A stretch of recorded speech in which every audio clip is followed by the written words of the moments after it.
Hey, you know Monster Bash is that thing where I get all my favoritist people together to make a deck of monster bits. We shuffle them up, deal out 7 cards, and then we've got to make a monster with the cards that we get. This year I wanted to make something big, something 1-to-1 scale, something that could exist in real life. I wanted to make a dragon, especially after getting these 2 cards, and maybe this one.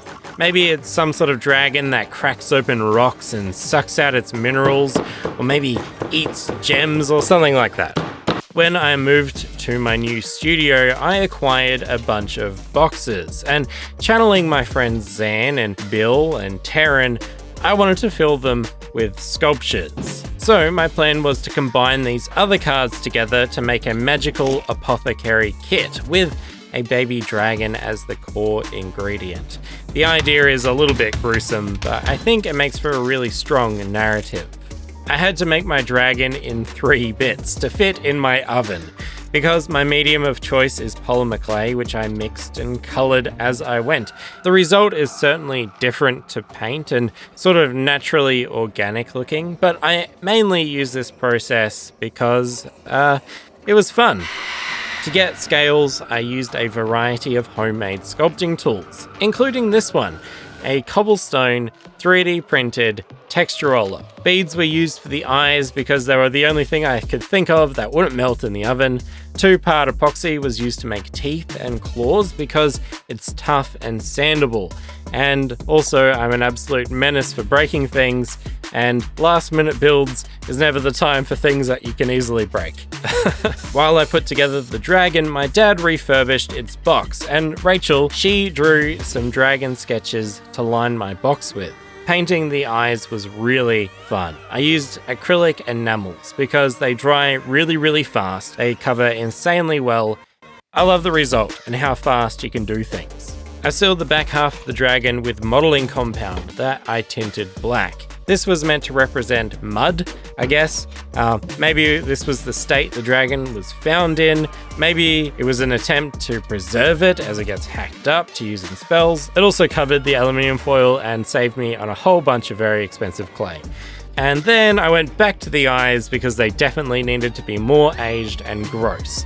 Like they're slowly decaying, but still sort of cute. The whole thing needed some weathering, so I broke out my single action airbrush and went to town with browns and yellows and different gloss, satin and matte varnishes. A little bit of varnish made this dragon come alive. To decorate the box, I used Hessian in 2 different varieties to get some different textures happening, and I also used some Easter basket hay.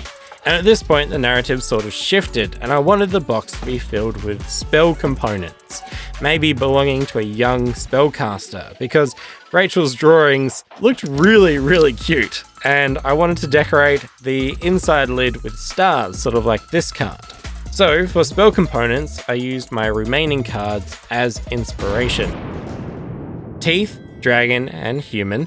An idol to some sort of nose god, a tuft of Grumluck hair, obviously, some desert berry seeds, and a cosmos stone, all typical spell-casting materials. Now, with time ticking, it's time to show off what I made to my friends. And as you can see, I love this part so much. I love seeing what all my friends make because every single one of them always blow me away with their brilliant ideas. And they always make me say something like, I wish I had thought of that. I'm really proud of this piece. It's the biggest thing I've ever made, and now I'm really inspired to make something bigger.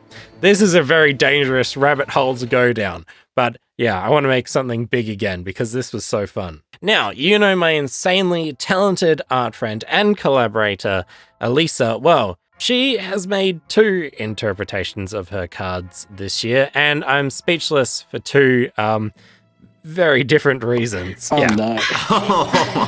What's the opposite of handsome Squidward? So that's the first version. Oh, That's wow. so cool. The atmosphere, the scale, and it's everything that I love. Another brilliant friend and illustrator, and mini painter, and Twitch streamer Zambies, who you might recognize for her card contributions in Monster Bash 2, has created a beautifully horrific monstrosity out of air dry clay, and it's everything from my nightmares. I'm obsessed. So one special part of Monster Bash 3 this year is it was an open invitation, and so far we've had about 80 entries from you watching at home, which everyone can go check out on miscast.co/monsterbash. Also, a big shout out to my patrons who have also taken part this year.